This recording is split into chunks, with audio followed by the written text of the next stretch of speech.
adenocarcinoma renal. Adenocarcinoma renal. Ese es un cáncer que pues, se presenta principalmente en los adultos. Es la forma más común de cáncer renal en un adulto, haciendo la salvedad que el cáncer de riñón no es tan frecuente. Pero cuando un paciente tiene cáncer renal, el más frecuente es el adenocarcinoma, ¿cierto? Este cáncer comienza en la parte de la región de la médula renal, donde se encuentra la parte excretora de la nefrona. Hacia la corteza es donde encontramos los glomérulos, y hacia la médula encontramos túbulo contorneado proximal, asa de Henle, túbulo contorneado distal, ¿cierto? Entonces, este afecta principalmente los túbulos contorneados proximales, de tal manera que es el comienzo desde adentro hacia afuera, principalmente hacia la periferia de la médula, y crece el tumor relativamente rápido y va a crecer hacia la periferia, comprometiendo la corteza renal y pues obviamente compromete el glomérulo, ¿cierto? Y también crece hacia la parte más medular, comprometiendo el resto de la vía excretora, como es la parte del asa de Henle, los túbulos contorneados distales, los túbulos colectores. Ahí entendemos ahora por qué esta neoplasia es tan agresiva en cuanto a la parte funcional renal, independiente de la parte que es un cáncer. En cuanto a la parte funcional renal, desde el inicio de la lesión, desde que la lesión está bastante pequeña, empieza a ser sintomática, empieza al paciente a mostrar unos signos previos de algo está pasando en el riñón. ¿Y cuál es eso? El paciente empieza a disminuir su función renal. Entonces el paciente empieza a experimentar polaquiuria, que la polaquiuria es que orina poquito y cada rato. El paciente, ahorita lo vamos a ver, infecciones urinarias, siente muchísimas ganas de orinar, y va a orinar y orina poquito. Y bueno, listo, orino poquito. Va otra vez a lo que tenga que hacer y a ratico vuelve y juega esas ganas de orinar tan impresionantes. Va y orina poquito. Eso también le predispone mucho al paciente a las infecciones urinarias. Y una de las características, como ya se está alterando la función renal por el compromiso, por el daño, el deterioro de la parte excretora del riñón o la parte cortical del riñón, entonces empiezan los edemas a nivel del miembro inferior. El edema de un paciente renal es un edema que inicia a nivel de los tobillos, es un edema ascendente y deja fobia. Al comprimir ustedes, ¿cierto? Al comprimir, inmediatamente se queda el huequito por el acúmulo de líquidos, ¿sí? Bueno, la lesión puede ser única, puede ser bilateral o puede ser segmentaria, afectando varios segmentos o varios lóbulos del riñón.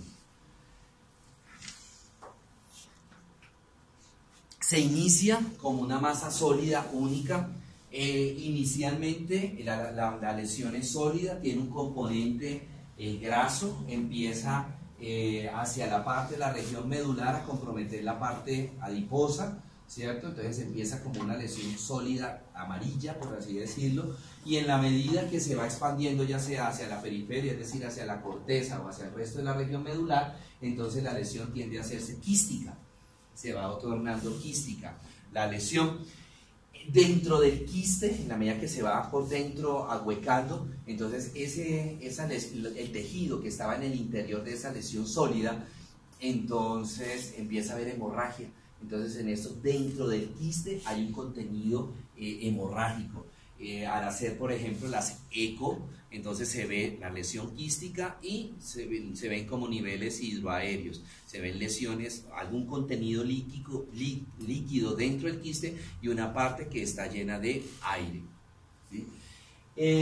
Infiltra hacia otras partes los tejidos circundantes a través de la vena renal, ¿sí? Entonces no es raro que en estos pacientes haya metástasis de la lesión hacia glándula suprarrenal, ¿cierto? No es raro que la vena renal, como drena en la cava inferior, haya metástasis también a nivel hepático, ¿sí? Que son como principales zonas de diseminación. Acá tenemos entonces un adenocarcinoma, dice que ya prácticamente no se identifica cuál es el tejido sano, cuál es el tejido. Aquí lo que veo es un pedazo de pelvis renal, ureter, pero acá no identifica un tejido renal como tal, normal, ¿sí? Puras zonas de necrosis, hemorragia, ¿cierto? y las zonas de comenzando la lesión neoplásica, que son lesiones quísticas, iniciando por el tejido graso. Bueno. Los síntomas son inespecíficos. Hematuria. Paciente que me llegue con hematuria, yo pensaré que tiene cáncer de riñón, pensaré cálculos, pensaré infecciones urinarias, pero no voy a pensar pues que es una lesión neoplásica. En la medida, bueno, se me olvidaba decirles que este cáncer, la masa tiende a crecer rápidamente, es altamente infiltrante, de tal manera que el cáncer de riñón es de mal pronóstico, ¿sí? Es una de las neoplasias que hace metástasis muy precozmente. Bueno, como les decía, las metástasis las va a hacer a suprarrenal y las va a hacer a nivel hepático, principalmente por diseminación hematógena.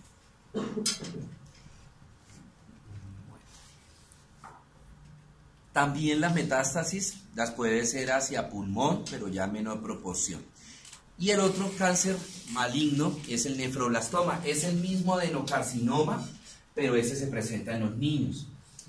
Este también recibe el nombre de tumor de Wilms. No es una patología muy frecuente el tumor de Wilms o nefroblastoma, pero es la forma o es la variante infantil del adenocarcinoma, ¿cierto? Es de muy mal pronóstico. En los niños se comporta mucho más agresivo que en los adultos.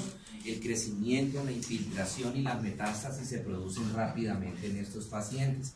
Por lo general la sobrevida a 5 años es baja, ¿sí? Porque como produce metástasis tan rápida, estos niños por cuestiones de la glándula, compromiso rápidamente de la glándula suprarrenal, son niños de muy bajo peso y son niños que no crecen mucho, niños muy pequeños, digamos de acuerdo al percentil por la edad que tienen. Bueno, preguntas.